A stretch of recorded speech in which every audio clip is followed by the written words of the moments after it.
असली थे हम, बतानी पड़ी पहचान अपनी, नकली था वो सिक्का, चलाना था जरूरी।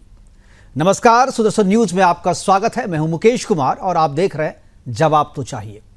जवाब तो चाहिए आज हम बात करेंगे नकली हिंदुस्तानी की, जिसे असली बनाकर 4 दशकों तक सिस्टम में पाला गया। सरकारी नौकरी दी गई और हिंदुस्तान के राजकोष से पैसे, भत्ते और सारी सुविधाएं भी मुहैया कराई गई।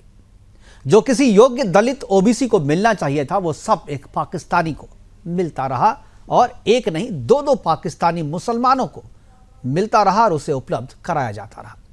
दशकों तक यह सुविधाएं उन्हें दी जाती रही। पाकिस्तान की यह घुसपैठिए हिंदुस्तान में केवल रही नहीं रही थी, बल्कि शिक्षक बनकर सरकार के खजाने से सैलरी भी ले रही थी। उत्तर प्रदेश के बरेली में पाकिस्तानी नागरिक शुमाइला खान हिंदुस्तानी नागरिक बनकर केवल रही नहीं रही थी, बल्कि करीब 10 वर्षों से बरेली के सरकारी माध्यमिक विद्यालय में बतौर शिक्षक काम कर रही थी और प्रदेश के राजकोष से वेतन और भत्ता भी उठा रही थी। ऐसा करने वाली शुमाइला खान अकेली नहीं थी, बल्कि उसकी अम्मी माहिरा अख्तर भी है, जो उससे भी 10 कदम आगे है, जिसने न केवल नौकरी की बल्कि रिटायरमेंट के 2 दिन पहले तक नौकरी की। 2021 में जब विभाग ने माहिरा को निलंबित किया, तब उसके रिटायरमेंट में केवल 2 दिन बचे हुए थे। अम्मी माहिरा खान और बेटी शुमाइला खान बरेली के रामपुर तहसील की रहने वाली है, और यह परिवार जहां रहता है उसके आसपास के सभी लोग माहिरा के ही कौम के हैं, और वो सभी जानते हैं कि यह परिवार पाकिस्तानी है। शुमाइला खान ने रामपुर तहसील के एसडीएम कार्यालय से फर्जी दस्तावेज के आधार पर अपना निवास प्रमाण पत्र बनवाया, जिसे बनवाने में तत्कालीन सपा सरकार का पूरा सिस्टम शामिल था। अम्मी 30 वर्षों तक नौकरी करती रही, लेकिन बेटी की पोल 9 वर्षों में ही खुल गई। अम्मी माहिरा अख्तर ने अपने निलंबन के खिलाफ मानवाधिकार आयोग में शिकायत भी की है। भारत है, यहां चलता है ये सब। शिकायत भी की और कोर्ट में भी मामला चल रहा है। हमने अपने फ्लैगशिप प्रोग्राम बिंदास बोल में यूपीएससी जिहाद के जरिए इस समस्या को विस्तार से बताने की कोशिश की थी, लेकिन सिस्टम में बैठे जिहादियों के तंत्र ने इसे पूरा नहीं होने दिया। हमारा प्रयास अभी भी जारी है। हमने बताया था कि कैसे कौम के नाम पर लोग अपनी कौम के लोगों को सिस्टम में घुसेड़ रहे हैं। बरेली के इस मामले के लिए जिम्मेदार सिर्फ सपा और कांग्रेस की तुष्टीकरण की राजनीति नहीं है, बल्कि सरकार के भीतर दीमक की तरह चिपके वो जिहादी भी हैं, जो शुमाइला खान और माहिरा अख्तर के सच को छुपाकर सिस्टम में उसकी एंट्री करवा रहे हैं और सिस्टम में स्लीपर सेल तैयार कर रहे हैं। यह कैसे संभव है कि 3-4 दशकों तक एक पाकिस्तानी परिवार किसी इलाके में रहे और आस पड़ोस के किसी व्यक्ति या परिवार को इसकी भनक तक नहीं लगे। एक तरफ शुमाइला खान और माहिरा अख्तर है, जिसकी पाकिस्तानी नागरिकता उसके समाज ने 3 से 4 दशकों तक छुपाए रखा और पाकिस्तान के नागरिक को भारतीय नागरिक होने का पूरा फायदा दिलवाते रहा, और दूसरी तरफ सुमित्रा देवी जैसी बांग्लादेश से आई हिंदू महिला है, जिसे 4 दशकों के बाद CAA आने के कारण ही भारतीय नागरिकता मिल पाई। आज अपने प्रोग्राम में हम चर्चा करेंगे कि हमारे सिस्टम में और हमारे कितने शुमाइला खान और अख्तर छुपे हुए हैं। क्या तुष्टीकरण की राजनीति करने वाले वोट के लिए देश को भी बेचने से गुरेज नहीं करेंगे? क्या पाकिस्तानी और बांग्लादेशी घुसपैठिए की पहचान के लिए अब NRC जरूरी है? क्या शुमाइला खान और माहिरा अख्तर को सिस्टम में छिपा कर रखने वालों के खिलाफ भी कार्रवाई की जानी चाहिए? करेंगे चर्चा, और चर्चा को आगे बढ़ाने के लिए हमारे साथ कुछ मेहमान होंगे, उनसे आपका परिचय करवाएंगे। लेकिन पहले एक रिपोर्ट देखते हैं। रिपोर्ट के बाद मेहमानों से परिचय करवाएंगे और फिर चर्चा की शुरुआत करेंगे।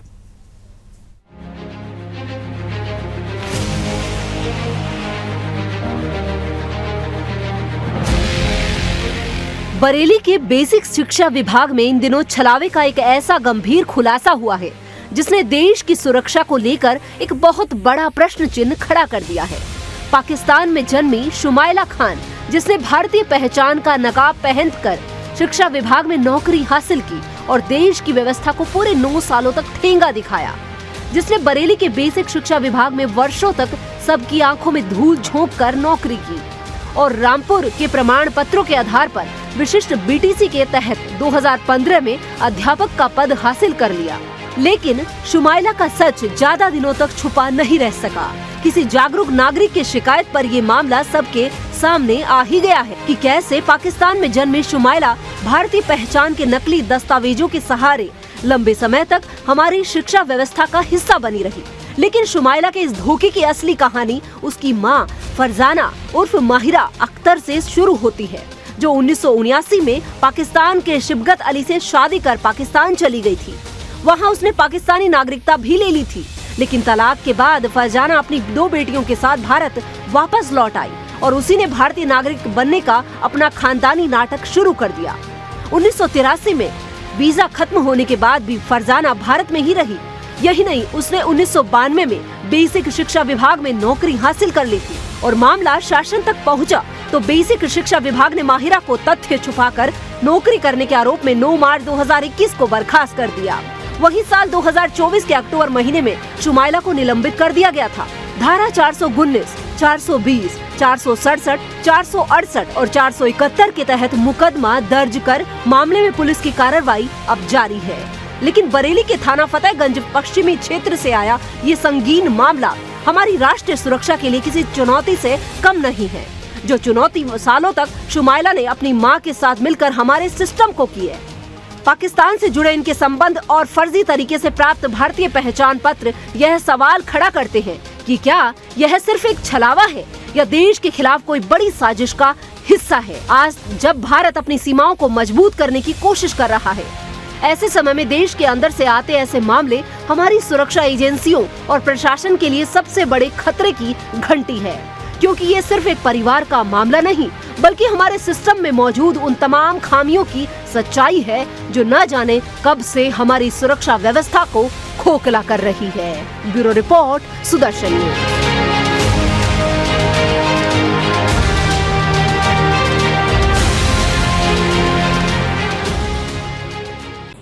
कूट रचित निवास प्रमाण पत्र के आधार पर सहायक अध्यापिका के पद पर नियुक्ति प्राप्त की है, जिस पर उनको निलंबित किया गया तथा जांचोपरांत तहसीलदार सदर रामपुर की आख्या के आधार पर उनके पाक राष्ट्रिका होने तथा उत्तर प्रदेश बेसिक शिक्षा अध्यापक सेवा नियमावली 1981 के अंतर्गत अपात्र पाए जाने पर नियुक्ति की तिथि से पदच्युत किया गया है। इनका नाम शुमाइला खान है। 2015 में बेसिक शिक्षा विभाग बरेली में इनकी नियुक्ति माधोपुर प्राथमिक विद्यालय फतेहगंज पश्चिमी में हुई थी।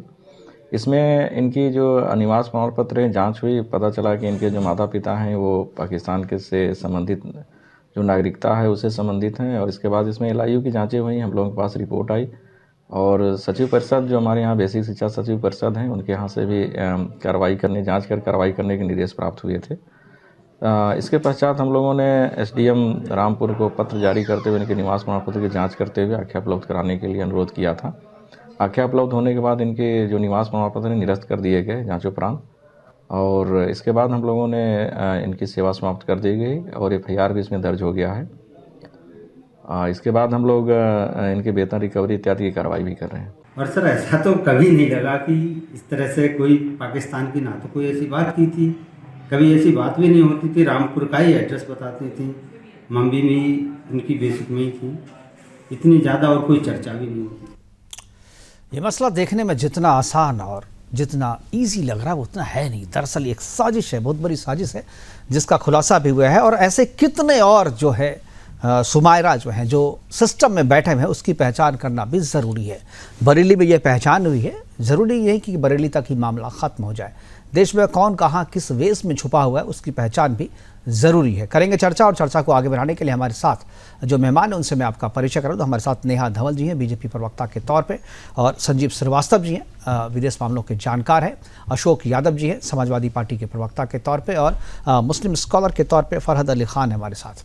सभी मेहमानों का स्वागत है। और चर्चा की शुरुआत मैं अशोक यादव जी से करना चाहूँगा। अशोक जी, यह जो मसला है, इस मसले को आप कितना गंभीर मानते हैं? और ये पूरा मसला जो है आपकी सरकार के सामने में ये सारी चीज़ें हुई आपकी सरकार के काल में, जब आपकी सरकार थी और उससे पहले जब कांग्रेस की सरकार थी। क्या आपको लगता है कि सरकार की जो तुष्टीकरण की नीति है उसके कारण उस नीतियों का फ़ायदा उठा करके सरकार के सिस्टम में बैठे हुए जो लोग हैं वो इस तरीके के देश के द्रोहियों को, स्लीपर सेल को तैयार होने के लिए अपने यहाँ आमंत्रित कर रहे हैं? अगर इसका सिंपल सवाल आप पूछते तो मैं यही जवाब देता कि ये कहीं न कहीं शासन प्रशासन के आंखों में धूल झोंक करके इस तरह काम किया गया है। लेकिन चूंकि ये पॉलिटिकल सवाल आपने पूछ दिया कि आपकी सरकार में, कांग्रेस की सरकार में, तो पॉलिटिकल सवाल का अगर जवाब मैं देना चाहूं तो आप सीमा हैदर को देख लीजिए, कौन सा वो नागरिकता लेके आई थी क्या यहाँ पे? नहीं, उसके बारे में पता है वो पाकिस्तानी है। आप देखिए, आप अंतर समझिए। सीमा हैदर के बारे में पता है कि वो पाकिस्तानी है, इसके बारे में पता नहीं है कि पाकिस्तानी है।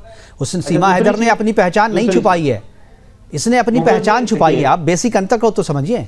मैं बता रहा हूँ। हाँ, शुमाइला, अभी आपकी मैं देख रहा था अपनी रिपोर्ट जो दिखा थी कि शुमाइला की माँ, तो वो जो 40 साल नौकरी किया तो उसमें तो भाजपा की भी सरकार आई थी, ऐसा तो है नहीं कि 40 साल से सपा की सरकार है उत्तर प्रदेश में। बिल्कुल। तो उस समय भाजपा की सरकार क्या कर रही थी, उसको आपने बड़े आसानी से बाहर बढ़िया। मैंने कहा भाई, घुसाया किसने? आपके एक एक आदमी की पहचान देखिए, जिसको आपके सिस्टम ने घुसा दिया, आपने बड़े आसानी से भाजपा सरकार को क्लीन चिट दे दिया और कह दिया सपा और कांग्रेस की सरकारों ने। तो ये चीज ठीक नहीं है। दूसरी चीज आप ये बताइए, पठानकोट में अगर पाकिस्तान की ISI एजेंसी को किसी ने बुलाया तो मोदी सरकार ने बुलाया है भाई। तो लेकिन घोषित रूप पे बुलाया ना, घोषित रूप पे बुलाया ना, सरकार ने बुलाया। हाँ, जो कहते थे मोदी जी कि पाकिस्तान के लिए 56 इंच का सीना चाहिए, उन्होंने पाकिस्तान एजेंसी को हमारा मिलिट्री बेस दिखा दिया और उसके बाद मोदी जी कहते थे कि चाइना को तो लाल आंख दिखाना है। अशोक यादव जी, यहाँ नीति में गड़बड़ी हो सकती है, नीति सही या गलत हो सकती है, इंटेंशन सही होना चाहिए। पॉलिटिकल जवाब ही देना उचित रहेगा। मैं बता रहा हूं, तो मैं यही कह रहा था कि अगर इस तरह की चीजें, मैं तो यही, इसका अगर जेन्युइन आंसर ये हो सकता है कि ये कहीं न कहीं शासन प्रशासन की आंखों में धूल झोंकने वाला मैटर था, जो कि अपने बहुत सारे ऐसे कागज तो लोग छुपा के बहुत सारी चीजें हासिल कर लेते हैं और सरकार से इसमें कोई सरकार का इन्वॉल्वमेंट थोड़ी रहता है इस सब में। ये सब तो कहीं न कहीं जो एडमिनिस्ट्रेशन लोकल लेवल पे फोर्जरी का मामला हो सकता है कि गलत पेपर दिखा करके बहुत सारे पासपोर्ट, आप देखिए कि बहुत सारे फर्जी पासपोर्ट इससे योगी सरकार में भी बने हैं और कई अधिकारी उसमें निलंबित भी हुए हैं। तो ऐसा ही सारी चीजें लोकल लेवल पर हो जाती हैं प्रशासन की चूक से। तो इसको लेकिन सरकार को लपेटना मुझे नहीं लगता कि उचित होगा। ये प्रशासनिक चूक है और ऐसी चीज नहीं।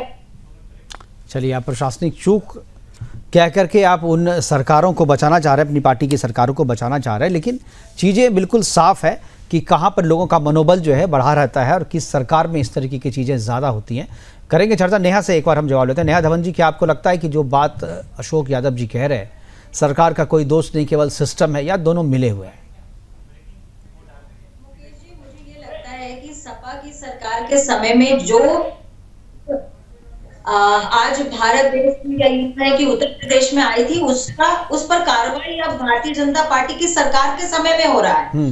असल में तो ये नैरेटिव होना चाहिए, लेकिन सपा के प्रवक्ता के द्वारा ये कहा जाना कि भारतीय जनता पार्टी की सरकार भी स्टेट में रही थी, उस समय भी ये काम क्यों नहीं निकाला गया। आज इस पर कार्रवाई हुई है क्योंकि एक सभ्य नागरिक ने, एक भारत के नागरिक ने, एक जागरूक नागरिक ने इस तरह की समस्या को सरकार के सामने रखा, उजागर किया और जिस पर सरकार ने तुरंत कार्रवाई की।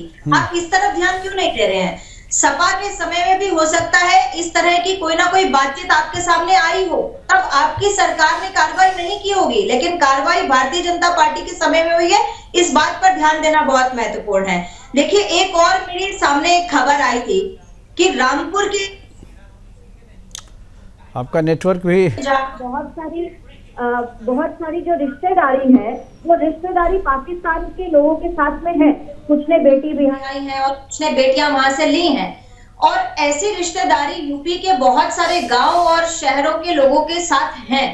अभी एक खबर भी मेरे सामने आई थी जिसमें यह था कि रामपुर के एरिया में 36 पाकिस्तानी जो हैं वो नागरिकता जो है पाने के लिए, भारतीय पाने के लिए रह रहे हैं, लेकिन वो कई वर्षों पहले भारत में आए थे और उसके बाद वापस नहीं गए, अभी भी यहीं बसे हुए हैं। तो जो उस समय की सरकारों का समय था उन पर वो जिम्मेदारी बनती है जिन्होंने इस पर कार्रवाई नहीं की, लेकिन हमारे सरकार के समय में तो कार्रवाई हो रही है मुकेश जी। बिल्कुल बिल्कुल बिल्कुल। आप तुरंत कार्रवाई से उनको निलंबित किया गया और इस बात को सब जनता के सामने उजागर किया गया, मीडिया के सामने रखा गया। ये इसलिए जब तक सरकार काम नहीं करेगी तब तक ये कार्य होंगे ही नहीं। आज अगर कार्य हुए हैं तो वो केवल हमारी सरकार के समय में हुए हैं और इस तरह के और भी काम हमारे सामने आएंगे, आप देखिएगा। और एक चीज और मैं आपको बता दूं, यहाँ पर सपा की जो प्रवक्ता है वो सीमा हैदर की बात कर रहे थे। आपने बिल्कुल सही पॉइंट आउट किया कि सीमा हैदर ने अपनी नागरिकता को छिपाया नहीं था, लेकिन आज भी ऐसे कई परिवार हैं जो एक जैसे धर्म के होने के कारण वो भारतीय संविधान को मानते नहीं हैं। वो सबसे ज्यादा अपने धर्म को मानते हैं, वो भारतीय संविधान को अपने जो है जूते की नोक पर रखते हैं, और उसी संविधान को अगर वो मानते होते तो वो सबके सामने, सबसे पहले सरकार के सामने ये पक्ष रखते कि ये भारतीय नागरिक नहीं है, ये पाकिस्तानी नागरिक हैं।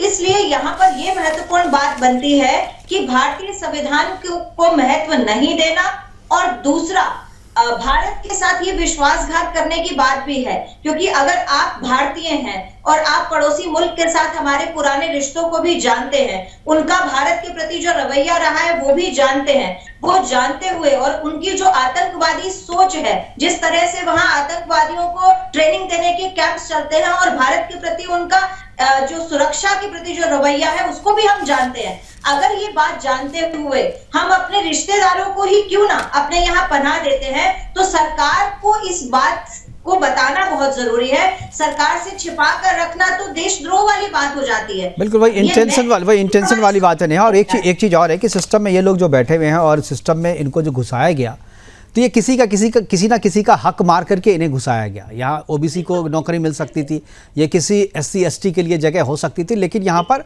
एक फर्जी पाकिस्तान के नागरिक को नौकरी दे करके उनके हक को मारा गया। और ये बात हम लोगों ने बहुत बार कही है, ये बात हमने UPSC जिहाद के जरिए भी इस बात को उठाने की कोशिश की थी कि सिस्टम में किस तरीके से एक खास मुकेश जी कि ये वोट बैंक की जो राजनीति है और जो अब 2024 में वो बदलकर वोट जिहाद की जो राजनीति है, ये उसके पीछे की भी धारणा हो सकती है। कहीं ना कहीं इसके बीज जो है वो वोट बैंक की राजनीति से वोट जिहाद की राजनीति की तरफ जाते हुए भी दिखते हैं।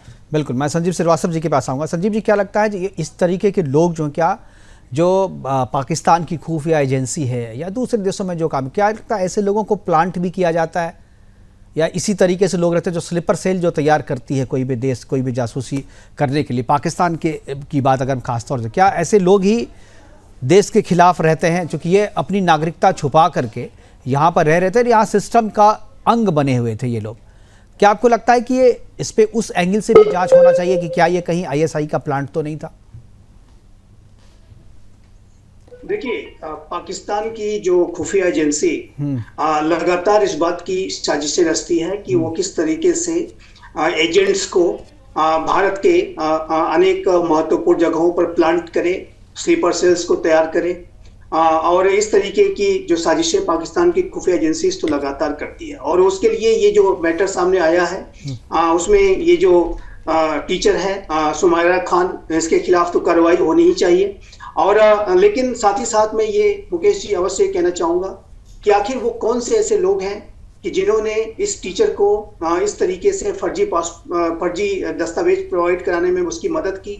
कौन ऐसे लोग सिस्टम में बैठे हुए हैं कि जो इस तरीके के फर्जी जो है एजेंट्स को शरण देने का कार्य कर रहे हैं, और इन स्लीपर सेल को तैयार कराने में अपने देश के अंदर के कौन से ऐसे गद्दार हैं कि जो कि इसमें शामिल हैं, उनकी भी जांच होनी चाहिए और उनके खिलाफ सख्त से सख्त कार्रवाई होनी चाहिए। अभी कल ही आपके जो editor in chief Suresh ji के शो में हम डिस्कस कर रहे थे कि भारत में किस तरीके से अनेक डीप स्टेट एलिमेंट्स भारत के खिलाफ ही जो है खतरा पैदा कर रहे हैं, भारत को नीचा दिखाना, भारत को कमजोर करना, भारत के खिलाफ साजिशें रचने का जो कार्य जो एलिमेंट्स ये करते हैं, ये जो जहाँ कहीं भी अगर निचले स्तर की भी बात करें तो इस टीचर को जिस भी सिस्टम में बैठे हुए व्यक्ति ने ये फर्जी दस्तावेज उसके बनाए, और जाहिर है कि उसके एवज में उससे कुछ पैसे वगैरह मिले होंगे, घूस वगैरह मिली होगी, तो इस तरीके के जो गद्दार भ्रष्टाचार सिस्टम के अंदर बैठे हुए लोगों की भी पहचान होनी चाहिए, और ऐसे लोगों को के ऊपर भी मुकदमा होना चाहिए, ऐसे लोगों के ऊपर भी सख्त से सख्त कार्रवाई होनी चाहिए।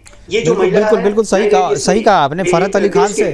बिल्कुल, फरहत अली खान से मैं यही पूछना चाह रहा हूँ। फरहत जी, क्या जब इस तरीके के लोग होते हैं, भले सिस्टम को पता आज चला, जो माहिरा अख्तर थी, माहिरा अख्तर पे तो रिटायरमेंट के 2 दिन पहले लोगों को पता चला, सुमाइला खान के बारे में 9 साल लग गए, 10 साल लग गए उसको पता करने में, लेकिन सिस्टम को इतनी देरी लगी। लेकिन जिस समाज में वो रह रही थी वहाँ तो लोगों को पता होगा कि ये परिवार जो है पाकिस्तान से इसके संबंध है, क्योंकि शादी हुई थी तो शादी तो समाज में हुई होगी, छुप छुपा के निकाह तो हुआ नहीं होगा, तो एवरीबॉडी नोज कि ये पाकिस्तानी परिवार है। तो क्या आपको लगता है कि वो समाज को जिम्मेदार क्यों ना ठहराया जाए जो इतने दशकों तक उसकी पहचान को छुपा के रखा?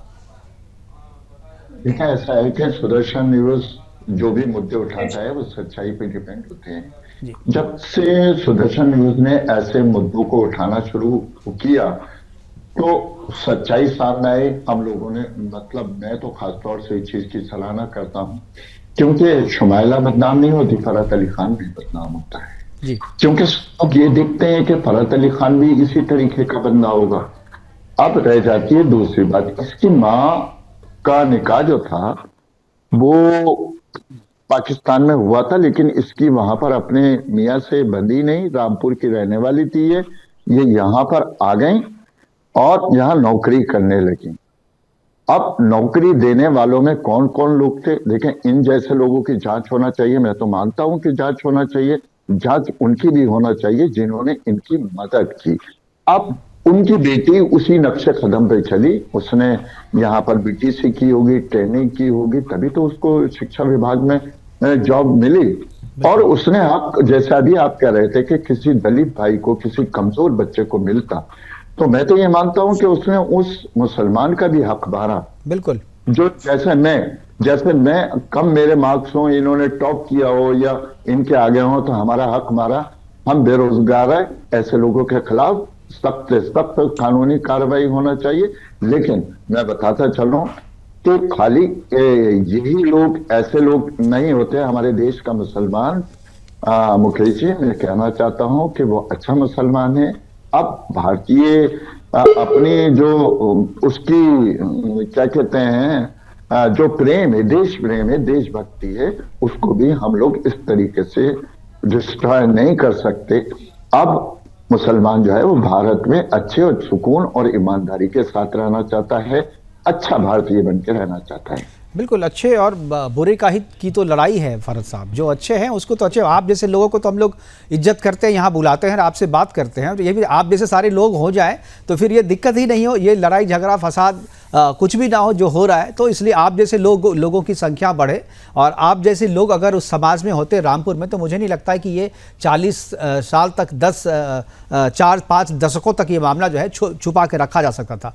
नेहा जी, क्या आपको लगता है कि वो लोग जो इनको छुपा के रखे हुए थे इतने, उनकी पहचान भी हो, क्योंकि आसपास के सारे लोग जानते थे, उन पर भी कार्रवाई होनी चाहिए, तभी ऐसे लोग जो निकल करके सामने आएंगे। क्योंकि ऐसा, ये कोई ज़रूरी नहीं है कि ये बरेली में ये मामला आया है तो आपके गुड़गांव में या दिल्ली में या पटना में या लखनऊ में और इस तरीके के मामले नहीं हो। और भी बहुत सारे ऐसे मामले होंगे जिसको छुपा के अब तक रखा गया होगा, उसको वो कभी उसको भी तो सामने आना चाहिए। इसलिए जब आप ऐसे लोगों पे कार्रवाई करेंगे तो इन लोगों को फिर से बाहर लोग निकालेंगे, जो अपने आसपास के लोग हैं वो उनको भी उजागर करेंगे। बिल्कुल मुकेश जी, निसंदेह इस मामले में जितने भी दोषी पाए जाएंगे, जो व्यक्ति झूठे दस्तावेज बनाने में काम कर रहे थे, जिन्होंने ये झूठे दस्तावेज साइन किए, उन सभी अधिकारियों से लेकर और जिनके यहाँ पर ये रह रहे हैं, आस पड़ोस के जो व्यक्ति हैं, जो भी दोषी पाए जाएंगे उन पर ये कार्रवाई जरूर होनी चाहिए। और मुझे लगता है कि भारतीय जो संविधान के अनुसार जो भी कार्रवाई होगी वो जरूर इस पर कार्रवाई भारतीय जनता पार्टी की जो उत्तर प्रदेश की सरकार है वो जरूर करेगी। और सबसे महत्वपूर्ण बात देखिए, मैं ये भी एक प्रश्न उठाना चाहूंगी इस डिबेट के माध्यम से कि क्या पाकिस्तान की तरफ से हम ये कर सकते हैं कि उनके यहाँ पर अगर कोई भारतीय नागरिकता लिए हुए व्यक्ति वहां रह रहा हो और अपनी पहचान छिपा कर रहे, तो क्या उनके वहां पर इस तरह की कार्रवाई देखी जा सकती है?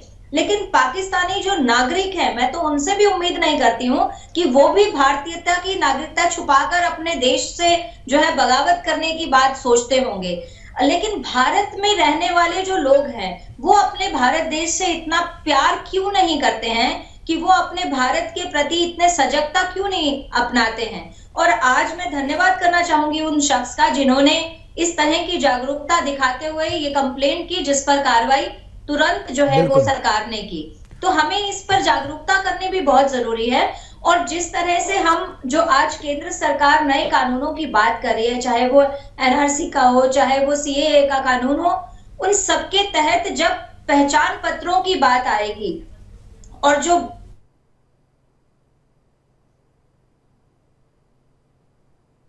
बात जो है पहुंच नहीं रही है, मुझे लग रहा है कि नेटवर्क की कुछ समस्या आ रही है। फिलहाल अभी एक ब्रेक के लिए कहा जा रहा है, ब्रेक के लिए रुकते हैं, वापस आएंगे तो चर्चा जारी रहेगी। और जो हमारे समाजवादी पार्टी के जो प्रवक्ता अशोक जी हैं, उससे मैं चर्चा के कुछ सवाल उनसे है, उनसे भी पूछेंगे। और उसके बाद ये भी पूछेंगे कि क्या एनआरसी जो है वो एनआरसी अब जरूरी है, और ये सारी जो समस्याएं हैं वो एनआरसी के आने के बाद ही खत्म हो सकती है। करेंगे चर्चा।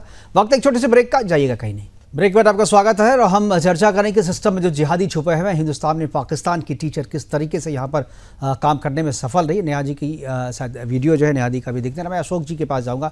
अशोक जी, आप कह रहे हैं कि हमने पॉलिटिकल सवाल पूछ दिया आपसे, आपने नाराज़गी जताई अपनी, ठीक है, लेकिन ये पॉलिटिकल सवाल क्यों नहीं है? आप ये बताइए, नाराज़गी आपकी है, ठीक है, लेकिन ये पॉलिटिकल सवाल क्यों नहीं हो सकता?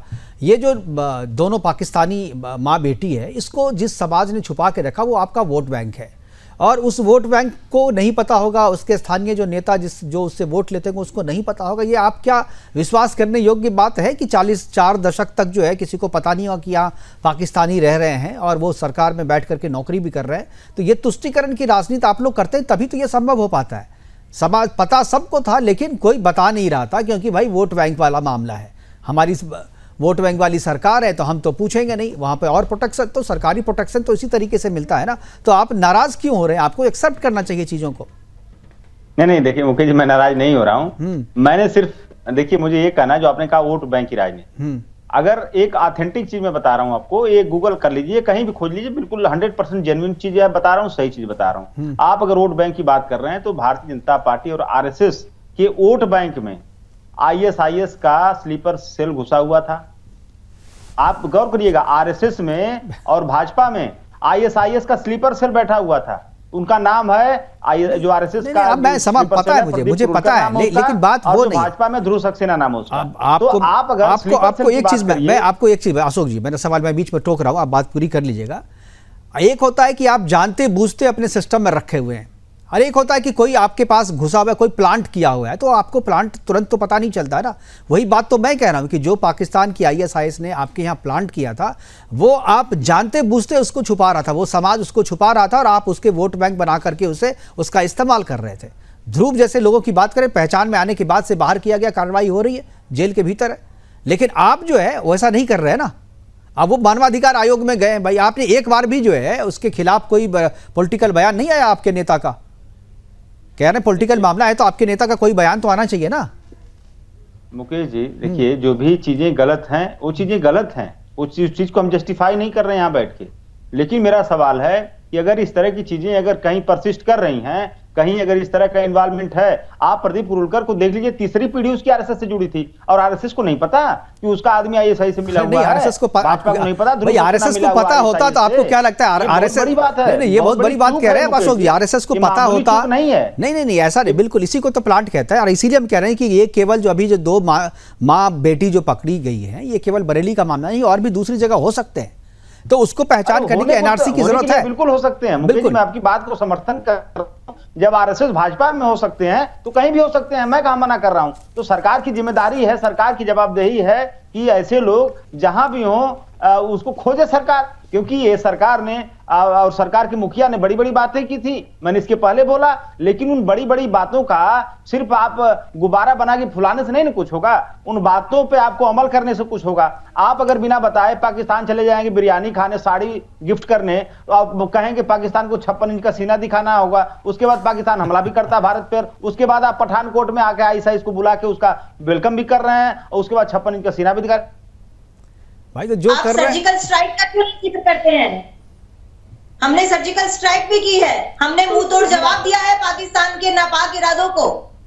आज पाकिस्तान की सेना जो है वो भारत की तरफ आंख उठा कर देखने लायक नहीं बची। भाजपा का वोट बैंक बहुत नीचे चला जाएगा मैडम। जवाब दिया था, अगर पाकिस्तान न रहे, पाकिस्तान अगर मुद्दा न रहे, तो भारतीय जनता पार्टी के पास कोई मुद्दा नहीं है।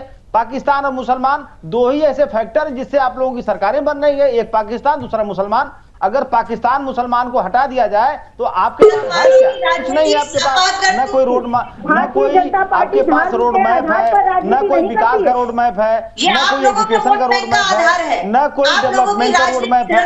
सिर्फ 2 रोड मैप है, एक पाकिस्तान, एक मुसलमान, एक पाकिस्तान, एक मुसलमान। दो लोगों को तो आपको लोगों का पैर पकड़ना चाहिए। भैया आप लोग भरोसे हमारी दुकानदारी चल रही है, आप लोगों को सुन लीजिए नेहा जी, अधिकारों का हनन करता है। ये राजनीति आपकी है, देश को तोड़ने, देश के लोगों को बांटने की राजनीति आपकी है, हमारी नहीं है। पाकिस्तान और मुसलमान आप ही लोगों के भरोसे हमारी रोजी रोटी चल रही है, आप ही लोगों के भरोसे हमारी दुकान चल रही है।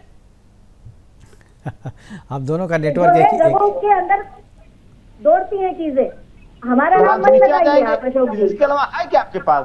तो आपको तो उनको धन्यवाद बोलना चाहिए, बुके देना चाहिए पाकिस्तान और मुसलमान को। पिछले 10 वर्षों से केंद्र की सरकार ने और राज्यों की भारतीय जनता पार्टी की सरकार ने विकास के आधार पर राजनीति की है। हमने जो कहा वो करके दिखाया अशोक जी। और आपके लोग पकड़े हमने जाते हैं जो वादे किए देश की जनता के साथ हमने करके दिखाया। हमने धारा 370 हटाई, हमने कहा था हमने करके दिखाया। हमने पठानकोट देश हुआ था मुस्लिम और माननीय बहनों मोदी को जी 3 सरकार ने तलाक से ISI वालों को बुलाया आजादी था। दिलाई, ये आजादी हमने के बाद कहा था, सरकार ने हमने बुलाया था, करके ये दिखाया। तो अपने पास हमने तो उन बहनों का साथ दिया है, लेकिन उनको ऐसी बांटने और एजेंसी खास काटने तौर की से राजनीति पाकिस्तान आप करते हैं। ये भारतीय जनता पार्टी का स्वरूप नहीं है, आप लोगों व्यवहार की नहीं सरकार है। ने उनको वेलकम किया था मैडम, आपकी सरकार ने ISI को बुलाया था हिंदुस्तान की सरजमी पर। दुश्मनों को आप बुलाकर हमारे जो वहाँ की रेकी करवा रहे हैं और आप कह रहे हैं कि हम पाकिस्तान के खिलाफ हैं। ये कौन सी भैया दोस्ती? बाहर पाकिस्तानी लोग आकर बसते हैं, ये कब आपकी सरकार ने कार्रवाई की? आज अगर उत्तर प्रदेश का पूरा ब्यौरा निकाला जाएगा तो सपा के सभी अधिकारी बाहर निकलेंगे, देखिएगा। और सपा के समय में कितने लोगों को यहाँ पर शरण दी गई वो निकल कर आएगा। जिस तरह से रोहिंग्या सारे कांग्रेस के समय में पलायन कर यहाँ आए, उसी तरह से पाकिस्तानी नागरिकता के लोग आपके राज्य में कैसे बचे, एक चीज अशोक यादव जी निकल कर आएगा। ठीक है, ठीक है अशोक यादव जी, एक चीज बताइए। अशोक यादव जी एक सवाल, आपने कहा कि पाकिस्तान और मुसलमान ये बीजेपी का एजेंडा ये ना रहे तो बीजेपी जीत ना पाए। पाकिस्तान है, घुसपैठिए है, मुसलमान है, ये बीजेपी का एजेंडा है। घुसपैठिया आपका मुद्दा क्यों नहीं है? पाकिस्तान आपका मुद्दा क्यों नहीं है? और जो मुसलमान है वो आपका मुद्दा कैसे नहीं है? क्यों नहीं? क्योंकि मुसलमान तो आपका मुद्दा भी है। आप भी तो माई समीकरण की बात करते हैं, आप भी मुसलमान और यादव को मिला करके वोट बैंक बनाते हैं, सरकारें बनाते हैं, तो मुसलमान तो आपके लिए भी मुद्दा है। घुसपैठिया आपका मुद्दा क्यों नहीं है? पाकिस्तान आपका मुद्दा क्यों नहीं है? मैं बता, हमारे देश के सैनिकों, सुन लीजिए मेरी बात सुनिए। उन्होंने कहा था कि पाकिस्तान हमारा राजनीतिक दुश्मन हो सकता है लेकिन चाइना हमारा असली दुश्मन है। उन्होंने कहा था इस बात को, और वो कहे थे पाकिस्तान को जब हम चाहेंगे तब ठीक कर देंगे, लेकिन हमारा असली दुश्मन चाइना है, पाकिस्तान हमारा राजनीतिक दुश्मन है। उस बात को आज मोदी सरकार बताइए क्या कदम आगे चली पाकिस्तान के नाम पर? क्या पाकिस्तान से आतंकवादी आने बंद हो गए? क्या पाकिस्तान से फेक करेंसी आना बंद हो गई? क्या पाकिस्तानी नेटवर्क का इस्तेमाल यहाँ के लोग नहीं कर रहे हैं, जो लोग मिले हुए हैं प्रदीप कुरुलकर जैसे लोग? तो आप ये बताइए, बात तो आप पाकिस्तान का मुद्दा करिए, ठीक है, अच्छी बात, हम आपके साथ हैं, लेकिन उसको व्यवहार में अमल तो लाइए, कुछ करिए। तो आपको अशोक यादव जी वो जमाना याद है? वो जमाना याद है जब आप बस में बैठते थे तो अनाउंसमेंट होता था कि अपने बस के नीचे देख लें अगर कोई अज्ञात वस्तु हो तो वो बम हो सकता है। याद है वो जमाना? बम विस्फोट के समय में और पुराने समय में आपको याद होगा, वो चीजें बदली है ना। अब आतंकवादी विस्फोट नहीं होते ना। ये बताइए, आप बताइए ना कब कहाँ हुआ? नहीं सुनिए, यही चीजें तो बदली है। मुकेश जी देखिए, आप बड़े चैनल के पत्रकार हैं, आपको जम्मू कश्मीर में कितना आतंकवादी हमले हो रहे हैं इस चीज को मैं आपको बताऊं। जम्मू कश्मीर में इतना कुछ बदल गया, आपको दिखाई नहीं दे रहा। जम्मू कश्मीर में तिरंगा लहरा रहे हैं वहां पे, आप वहां पर गणतंत्र दिवस स्वतंत्रता दिवस मना रहे हैं, वहां पे वहां तिरंगा लहराया जा रहा है। वहां जहां आप घुस नहीं सकते थे वहां तिरंगा लहराया जा रहा है। अशोक यादव जी क्या बात कर रहे हैं?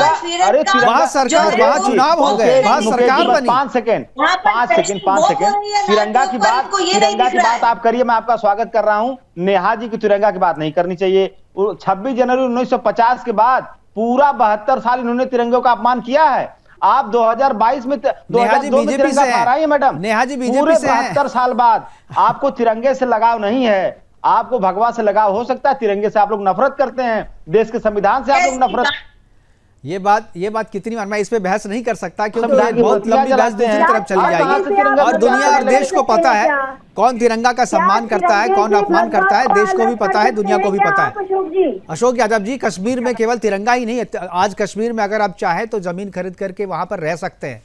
जिसको आप धरती का स्वर्ग तो कहते थे, और उस स्वर्ग में जाने की आपको इजाजत नहीं थी, वहां पर जाने की इजाजत मोदी सरकार ने दिलवाई है आपको। आप वहां पर जमीन खरीदिए, रह सकते हैं वहां पे, आप इतना अच्छा माहौल कर दिया है मोदी जी ने, तो इन सब चीजों को भी तो एक्सेप्ट कीजिए। मुकेश जी, जिस देश की 82 करोड़ जनता 2 वक्त की रोटी के लिए सरकार के ऊपर मोहताज हो, वो जम्मू कश्मीर में जा रहा है जमीन खरीदने, क्या बात कर रहे हैं आप? 5 किलो राशन पे डिपेंड हम लोग हैं भाई, 82 करोड़ लोग 5 किलो राशन पे डिपेंड है, हम लोग खाने को मिल नहीं रहा, जा रहे जम्मू कश्मीर में फ्लैट खरीदने, प्लॉट खरीदने, क्या बात कर रहे हैं? नेहा जी बोल रही, लेकिन संजीव श्रीवास्तव जी, ठीक है नेहा जी बोलिए, मैं संजीव जी के पास उसके बाद जाऊंगा जी। अशोक जी, ये आपके लिए कहा था मुकेश जी ने, वो आपको अरे कह रहे थे हम कि लोग आप बता रहे हैं, जमीन खरीद सकते हम लोग बता, और जनता मैं की बात आपको हम लोग कर रहे हैं बता भाई। दूं, आज लाल चौक पर फीरन का फैशन शो होता है, वो आपको नहीं दिखता। तिरंगे से आप भगवा अलग नहीं कर सकते अशोक जी। आप बात कर रहे हैं, हमने तिरंगे का सम्मान नहीं करते, तिरंगे का सम्मान और भारत माता का सम्मान हमारी रगों में दौड़ता है। 72 साल आपने फहराया नहीं मैडम, 72 साल देश के सिपाही हैं, देश की आजादी के 72 साल बाद आपने तिरंगा फहराया 2002 में। मुक्त सरकार देने का वादा किया था, अगर मैं गलत कर रहा हूं तो बताइए आप बोलिए कि मैं झूठ बोल रहा हूं।